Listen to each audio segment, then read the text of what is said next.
Atención, porque este es un análisis especialmente sensible. Estamos en la mitad de un evento inesperado en los mercados, que es el desplome un 30% del precio del petróleo, decidido unilateralmente por un país, el mayor productor del mundo, Arabia Saudí, quien tiene además la llave de producción a los precios más bajos y que puede poner en compromiso a la industria de todo el planeta. Vamos a analizarlo con don Javier Alonso Jiménez, es el director general de Credit Suisse Gestión. Javier, muy buenos días. Hola, buenos días a todos. Gracias, Vicente. No imaginábamos empezar la semana con un movimiento como este en el precio del petróleo, ¿verdad? La verdad es que ha sorprendido a todos. Ya se aventuraba un poco el viernes que no iba a haber acuerdo de la OPEP. Rusia se quiso salir del acuerdo en el último momento, es OPEP más Rusia. Entonces Arabia Saudí, ante ese órdago, dijo, bueno, yo que soy el productor más barato, donde tengo el break-even más bajo, Arabia Saudí producir aquí no le produce pérdidas, a Rusia sí.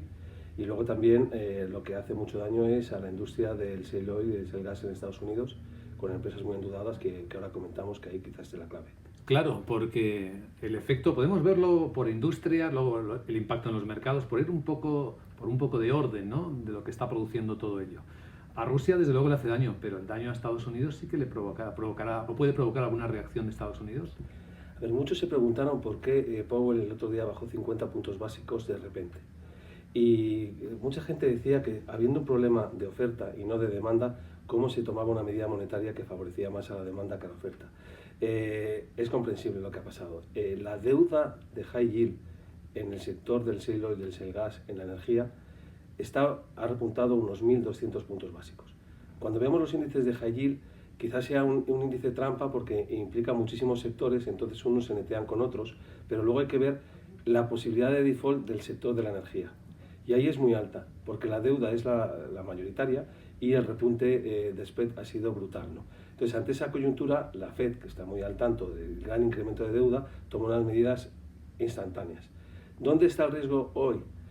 Por supuesto, el equity, que es lo más líquido, cae muy fuerte. Tenemos que tener en cuenta que el private equity había subido muchísimo y que las grandes emisiones de deuda habían doblado en muy poco tiempo. Entonces, hoy sí que puede que la deuda se tensione muchísimo y por eso el equity cae más. Son caídas que superan el 5% en las bolsas. ¿No se está sobrereaccionando a esto? A ver, siempre en los mercados cuando ocurre un evento de este tipo, ahora tenemos dos. Tenemos el tema del coronavirus, que ha ocasionado la caída ya del precio del crudo por el propio crecimiento económico más débil, y un problema del tema de la OPEP. Los dos juntos es un verdadero tsunami.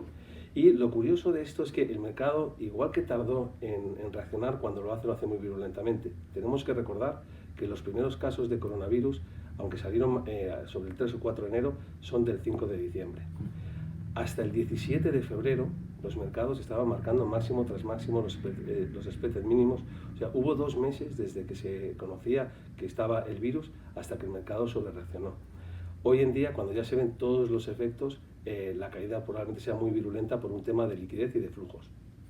Analicemos, Javier Alonso, la tensión de los bonos soberanos. Ver el 10 años americano en esos niveles de rentabilidad parece algo más que asombroso. ¿Qué puede pasar con esto? A ver, hoy en día hay pocos activos refugio. Sorprende hoy el movimiento del dólar. Está más marcado por el tema del crudo, que cuando se desploma tanto, la contrarréplica suele ser la divisa, pero lo normal es que un día de pánico hoy el dólar se estuviera apreciando. Y sin embargo, se está depreciando. Sí. Y el único efecto de refugio que está haciendo son los bonos a largo americanos y probablemente el oro. El oro en mucho menor medida, porque también se tenía que haber disparado mucho más. Entonces, ¿qué está descontando el mercado? En un primer momento está descontando que la gran deuda la tiene Estados Unidos, porque tengamos un concepto de valor. El ratio deuda-evita del Russell 2000 está en 5 veces. Russell 2000, imagínate las empresas que no cotizan o las pequeñas. En Estados Unidos, según los beneficios NIPA, los beneficios de empresas no cotizadas llevan 5 años sin crecer. Entonces, este evento ocasiona un verdadero problema de deuda. Entonces, la Fed probablemente inyecte liquidez para las pymes americanas.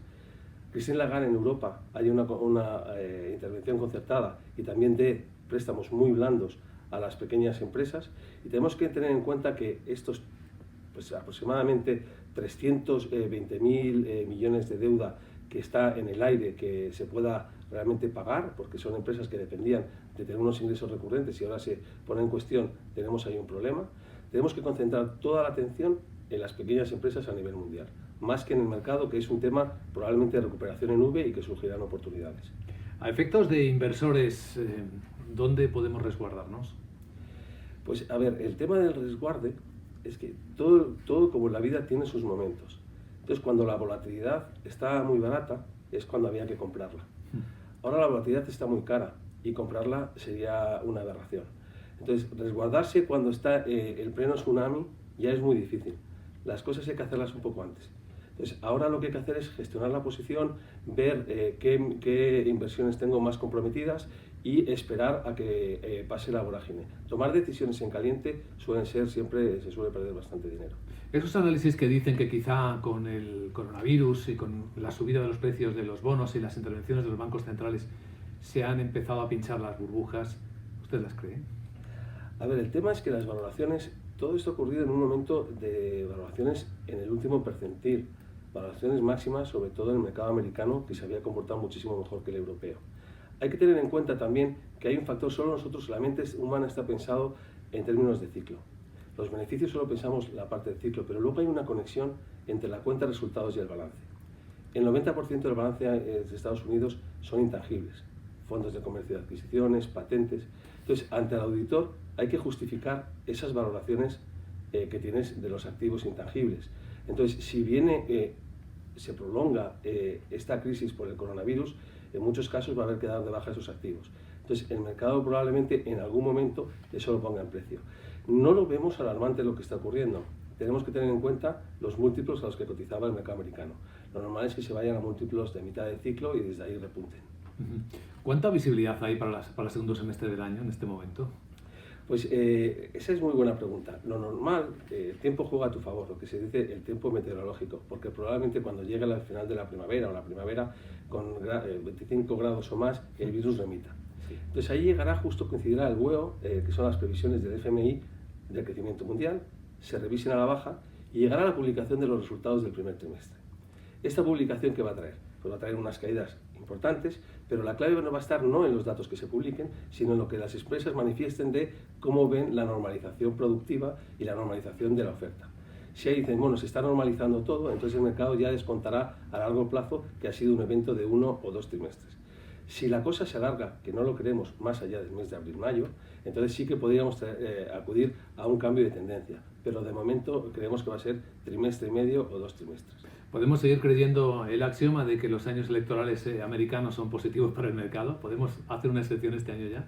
Bueno, va a ocurrir un efecto. En un primer momento ahora tenemos la crisis de liquidez y los eventos que están ocurriendo. Pero todas estas medidas monetarias que se están tomando y fiscales, lo que va a generar es que cuando esto pase las medidas siguen.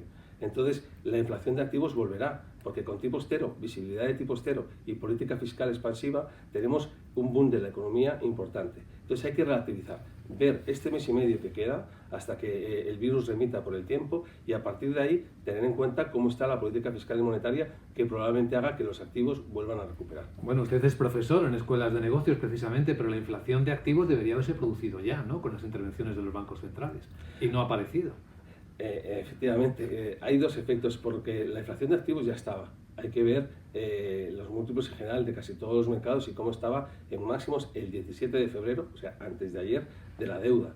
No había ningún activo que no estuviera en máximos.